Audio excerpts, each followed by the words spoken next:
Welcome to Why We Are Christians. My name is Kent Philpott. I'm the pastor of Miller Avenue Baptist Church in Mill Valley, California. We're here in San Rafael at Marin TV studio, and we're talking with Bob Davies in Seattle, Washington. This is part 2 of our programming, and you can go to milleravenuechurch.org and you can look at the previous program as well. But anyway, Bob, we're back. Good. Bob, we're back, and you figured so large in the ministry we had there, and of course my own life, and so you're part of Love in Action and XK Ministry, so people can understand this. And you were about to tell the story of how you found your wife. Right. Yeah. Okay. This is a great story. Okay. So after I'd been at Love in Action for about 5 years, God had just done a lot of work in my life. And one of the things, Kent, that I feel like God really impressed on me was that my homosexual feelings or struggles were just a surface symptom of deeper issues that God wanted to deal with and heal in my life. Okay. I'd always felt very insecure as a boy in my masculinity, and I really admired other boys that were confident, that were athletic, that were leaders. And as I moved through my teen years, I realized that I was having these attractions to those kind of boys.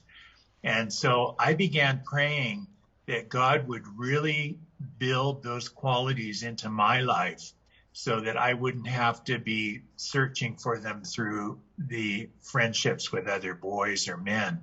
And so God had done a lot of stuff in my life during those 5 years. And then one time I was back home talking to my brother, and I remember telling him I would really like to be married someday. And that's probably the first time that I'd ever verbalized it that way. Because I always sort of assume, well, because I have these struggles, I'll never be married. I'll always be single, and that's just the way it is. And I kind of made my peace with that. But underlying that was this growing desire to be married. And so it was just a couple of weeks later that I had an experience that was unlike really anything I've had before. I was in bed. It was probably 4 a.m, and I wasn't exactly dreaming, but I was sort of half awake. And it's like I had this vision, and I saw myself floating down a river on my back, and I bent up and looked ahead, and I saw the river was splitting in half and going in 2 different directions. And I felt the Lord showing me that the river represented my life, and I was coming to a major point of decision. One of those branches represented remaining single, and the other branch was getting married. And the fork in the river was coming up really fast, and I felt like God was showing me that this was something that was coming up pretty quick in my life. And so that was such a vivid experience that I literally at breakfast the next day, I was having breakfast with some of my roommates, and they looked at me and said, Bob, are you okay? You're looking different. What happened? Huh. And so I told them about this experience I'd had. And that part was really clear to me, but I wasn't sure who the other party was in terms of my future wife. But I did think about Pam, who I'm now married to. She and I were part of the praise team at Church of the Open Door. And so we met every week, and I knew her as a friend, but I never really thought about her in terms of a future spouse.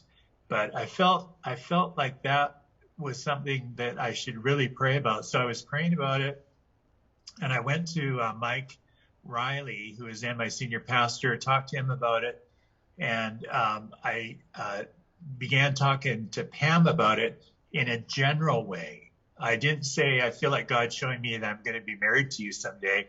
It was not quite that blunt, but it was like, I felt like, I told her, I think God wants us to start dating, basically. So as I said, she was part of the praise team, and so I knew her as a friend. And so then I went and talked to Frank Worthen about it. Well, it ends up that Frank, who had come out of homosexuality, was engaged at that time. So he enthusiastically had this reaction: Bob, go for it, you know? So he was very encouraging. He married Anita.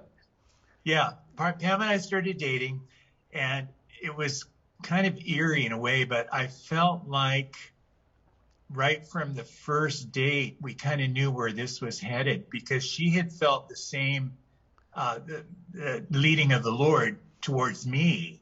And she had actually been praying that God would show this to me. And so it was just this interesting thing where we were dating, but I felt like I was in a play and I already knew the ending of the story, you know? And so it was only a couple months later that we got engaged. And then the next year we got married.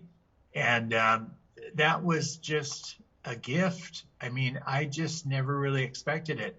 And so I say that Pam is just the greatest gift to me. She's been a source of, you know, encouragement, companionship, love, and everything that I could have wanted. And so we just celebrated our 37th wedding anniversary. And so God has been amazingly faithful to me and to us. And, you know, it's interesting, Kent, going back a minute, another thing I need to tell you is that when I went to Love in Action in 1979, I had never actually been involved in homosexual activity with another man, but I was just dealing with those temptations and feelings. But what I did not know until years later was that right about that time, the AIDS virus was secretly spreading through the gay community.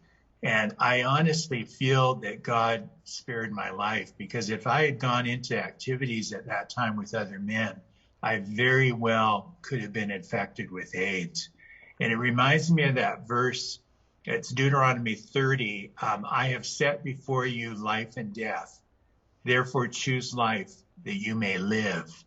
And I feel like the lesson I have here is that our decisions can seem fairly minor at the time, but they can have life and death consequences. And very unfortunately, some of my friends from Love in Action in the early years are now gone. You know, they died of AIDS. And I just feel that that could have been me. Yeah. And God spared me. And so, you know, here I am celebrating my 37th wedding anniversary. And it really has impacted me as I've gotten older to look back and see how God has been faithful. You know, it's amazing. I want to talk about a little bit about Exodus International, and you played a role in that. I'm pretty sure. Yes. Well, God was, you know, had his hand on my life in ways that I look back now and I'm just amazed. But the story in that, Kent, is that Love in Action was a local ministry there for people coming out of homosexuality. And then we began discovering that there was other ministries that God had raised up all around the country. And so they all got together and decided to form a loose-knit coalition, and it was called Exodus International. And by the mid-'80s, we had me as the director, and we started Exodus. The phone number and the address and everything were basically like an 800 number referral center.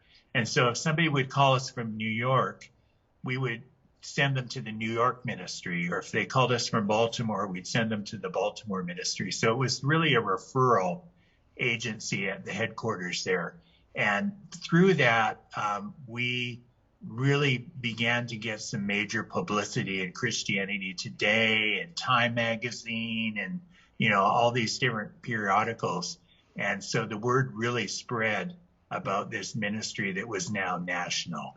And the first Exodus International meeting was in 1975, and it was in Minneapolis, St. Paul, and I was the keynote speaker.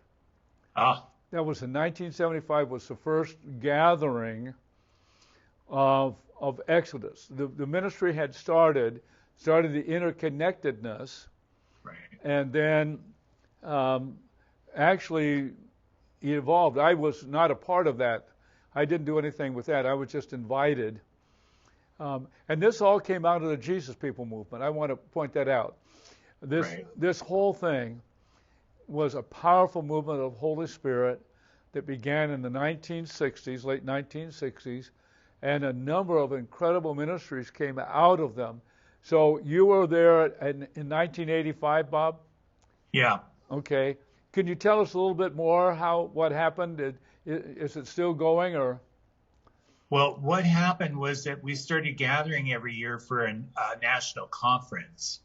And that over the years grew and grew and grew until there was like 900 or 1,000 people at that conference. And that was an equipping time for people that were in ministry, for family members, for friends to come, fellowship, get instruction, just like teachers like you who had some experience in this type of ministry. And so it really took off. And so that was just an amazing move of God, really, as you said. And unfortunately, Exodus has gone through a lot of changes over the years. The original ministry is no longer in existence, but a similar network of ministries called Restored Hope. And so these ministries are still going. They're still all around the country. And Kent, I think the most important thing that I want to say today is that I feel like each of us has a choice of what we're going to do with these feelings and emotions that we struggle with as believers. And certainly we know that there's spiritual warfare involved, but, there is a lot of opposition in our culture now to this type of ministry. But I have always felt very strongly that, we all deserve to make our own decisions, and I realized when I was in my late teens that through my study of the scriptures, I felt very strongly that homosexuality was never going to be a lifestyle that God approved of for me. And so I made a decision when I was 20 that was not the path that I was ever going to go down, And as a result of that decision, as I said, now I've been married for 37 years. And so that does not mean, however, that I've arrived at some place of, perfection either, that I can still have some struggles periodically. And I'm actually in a Monday night men's group for men who are struggling with sexual purity. I'm one of the leaders at my church. And so we get together, fellowship, pray for each other, encourage one another. It's a similar type of dynamic to what I experienced at Love in Action. And so I'm really thankful for that blessing of the small group accountability and these guys that, a lot of them are struggling with very similar issues that I have struggled with. And I think that's part of, an important discovery that I made too, as I got to really know people and be open with them about my life. And they were open with me about their struggles. We found out that we actually have a lot more in common than we thought. Exactly. And the church you go to is the University Presbyterian Church in Seattle, Washington. Yes. And right. If somebody wanted to contact you, could they go to the website? I've been to the website. And, they can. The phone number is there. They can leave a message for me. I'll return their call. Be happy to do that. And then, Kent, one other thing, just to fill in my history here, is that in 2001, I decided that my time at Exodus was drawing to a close. I just felt like there was younger and younger people contacting us for help. I was getting older. I felt like it was time. It was like a relay race, and it was time for me to hand the baton of leadership onto a younger leader. And that's exactly what happened. And so after that, I retired from Exodus. And for the next 17 years, I was on staff at my church in the music department, and just loved it. I was worship coordinator, so I coordinated our, at that time, it was 5 services on Sunday. So Wow. there's just a huge amount of work and detail in coordinating all of those services. We had both traditional and contemporary services. And so it was a lot of work, but I love detail. I love being behind the scenes, coordinating things. And I just had a blast, basically, for 17 or 18 years that I was on staff there. And then after I retired 3 years ago, I started volunteering there. And so I volunteer for several hours twice a week and help with all the multitude of coordination that's still going on there. Right. Yeah, because they when I dialed the phone and I listened to they mentioned your name, that I could leave a message for you. Yeah. Okay. At the University Presbyterian Church. Now, one of the things that ministries like Love in Action and Exodus and similar groups is that we get put into a class of that is not approved of, and I had to face a lot of this, Bob, and my response has been, we're not running out. We never went running out condemning homosexuality. We didn't approve of it, but we didn't attack homosexuals. What we did, we had an open door for people who wanted to come in, who wanted away from it. Yeah. No reparative therapy, strange psychological mechanisms, and so on. But people were coming out of the woodwork saying, I'm a homosexual and I don't want to be anymore. Yeah. And we just had to respond to that. Yeah. That was it. We never condemned anybody. Yeah. And, Ken, I totally agree with that. I think, as I said, that I think we live in a free country. People deserve to have options. And if people have not found satisfaction in their homosexual life, they deserve to pursue other options, especially those that are Christians that are in conflict, like I was. I didn't mention this, but during my years in secular university, I go to the library and I look for books on this subject. And I found a book that was supposedly Christian that was saying there's no conflict between homosexuality and the Bible. And I read that, and I just felt this strong inner direction that was not the viewpoint that I was ever going to accept. There was a conflict there for me that was never going to go away. And I had to make my decision, am I going to obey what I feel the Lord's calling me to, or am I going to rebel against it?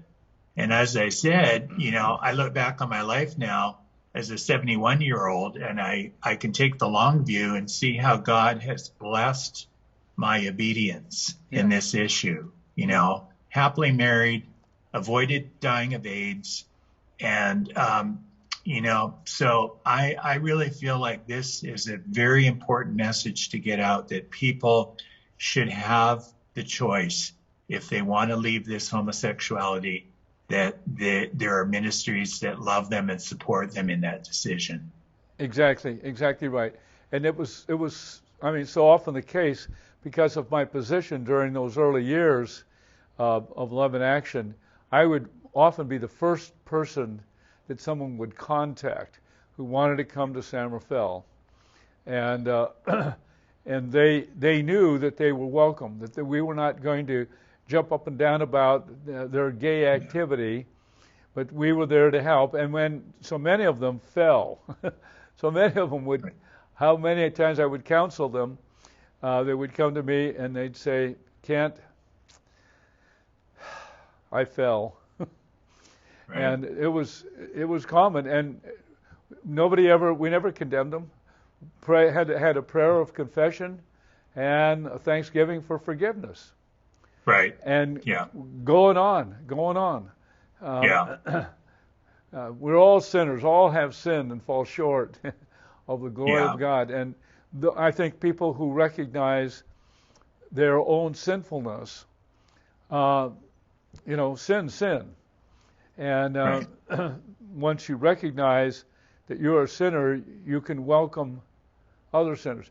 Interesting how Jesus attracted sinners. Right. They came to him. Right. They came to him. They came close to him. Wanted to be with him. Right. And so that I feel that that's a major thing. And I don't think that our culture, by and large, understands that this is actually an evangelical Christian ministry. We're not Right. pointing a finger. We're not pointing a finger, but we're there to help. Right. Right.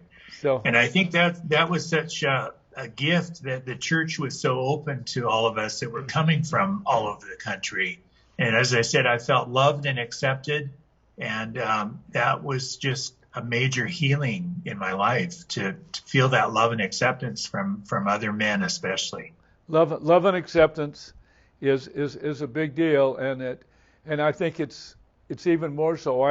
I would like to challenge the church today, wherever they are, not to run away from a very important ministry and outreach, because sometimes I wonder if people that are struggling with homosexuality aren't afraid, that they're afraid to approach Christian ministries. Yeah. And Well, I think it's not as bad as it used to be, but I heard many stories over the years when I was at Love in Action of people that had gone to their pastor, confessed their struggle, and had basically been kicked out of the church. Got rejected. Yeah. Yeah. Just devastated by that. Yeah, indeed. So I think that I would love to see a revival of the ministries of Love in Action and of Exodus, and I'm glad that there is this network that goes on, that people can reach out and not be condemned and say, look, I'm homosexual, and can you help me? I want out. Yeah, right. And there's more people with that viewpoint than you'd realize. I completely agree. Yeah. So many have been the cultural acceptance has opened the floodgate. Yeah. Has opened the floodgate, and then the person doesn't know where to turn. Don't know where to turn.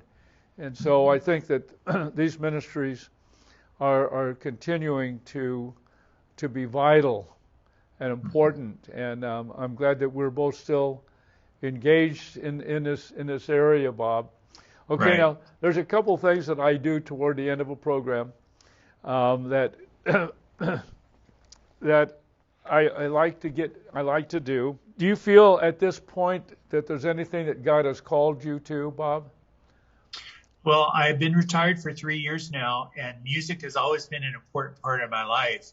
So what I'm doing nowadays is I'm actually substituting on the organ at 3 different churches in the Seattle area. Really? And one of our organists at my church, University Presbyterian, and we love to do duets. And so we love to go around to senior community houses and do duet concerts. And a lot of these are affiliated with churches. And so we do a lot of hymn arrangements, and people sing along and hum along and just really have a great time. So that's one of the ministries that I'm involved in now is music. And I especially love playing with another partner. We play the piano at the same time. It's a bit of a novelty, and people are really intrigued by that. So we have a lot of fun with that ministry. Wow, that's fantastic. That's fantastic. You produce a disc. That might be great. Okay, now I got a couple of questions here. What is your favorite book in the Hebrew Bible, otherwise known as the Old Testament? Have you got a favorite book? Well, I've got to say the Psalms, because that's called the songbook of the Old Testament. So I love the Psalms, and I've over the years have even sung some of the spiritual choruses that are based in the Psalms. So that's my favorite book. Okay, good. Yeah, we sing at our little Miller Avenue Baptist Church. We still sing mostly the old Jesus people songs, and a lot of them are adaptions of Psalms or wording from the Psalms. Right. So, right. Okay, what's your favorite book in the New Testament? Oh boy, I think it's hard to say there, but I think one of the Gospels, because that's the core of the whole gospel message, is to see Jesus portrayed there in the gospel. So I don't have a particular favorite. If I had to say, I guess I'd say the book of John. Yeah. And I need to tell you something. We have been doing this Bible reading program at my church, which has been really fantastic. And it's called the Immerse Bible Reading Program. And we read from the New Living Translation, which is interesting. It's not divided into chapters and verses. It reads like just a story. And we read about 30 or 40 pages each week. And then we gather in small groups and talk about what we've learned. And through reading the New Testament that way, I used to read the Bible, a chapter a day kind of thing. But now I'm reading it like, half of the book of Matthew in one sitting. And you start to see things that you never noticed before. Wow. And you get a great overview of, the whole Bible. And so I've really enjoyed that. And so we just recently finished the New Testament, and now we're on the first 5 books of the Old Testament. So now, what is the version of that Bible, Bob? It's the New Living Bible. The New Living Bible. Yeah. Okay. Yeah. And it's called the Immerse Reading Program, and we're all doing it as a church. The Immerse Reading Program. Right. Wow. Yeah. I'm so glad to learn about that. Okay, we're just about out of time, Bob. Okay, do you have a favorite Bible verse? Yes, and it's the one I quoted already, 2 Corinthians 12:9. My strength is made perfect in weakness. Those are the words of Jesus. My strength is made perfect in weakness. Therefore, I will gladly boast about my weaknesses, that the power of Christ may rest upon me. So that's kind of my life verse. That's the first time I've ever had anybody quote that as their favorite verse, Bob. But it's beautiful. It's absolutely beautiful. Most people think Christianity is, it's a recognizing your weakness. Yes. And the strength that I have is not mine. Right. That's fantastic. Yeah. Okay. Well, Bob, thank you for that.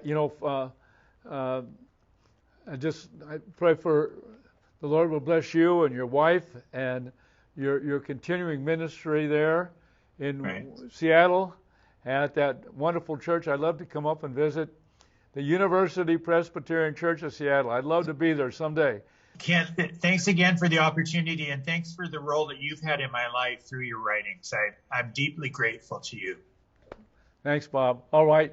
Be looking for more editions of Why We Are Christians. So long.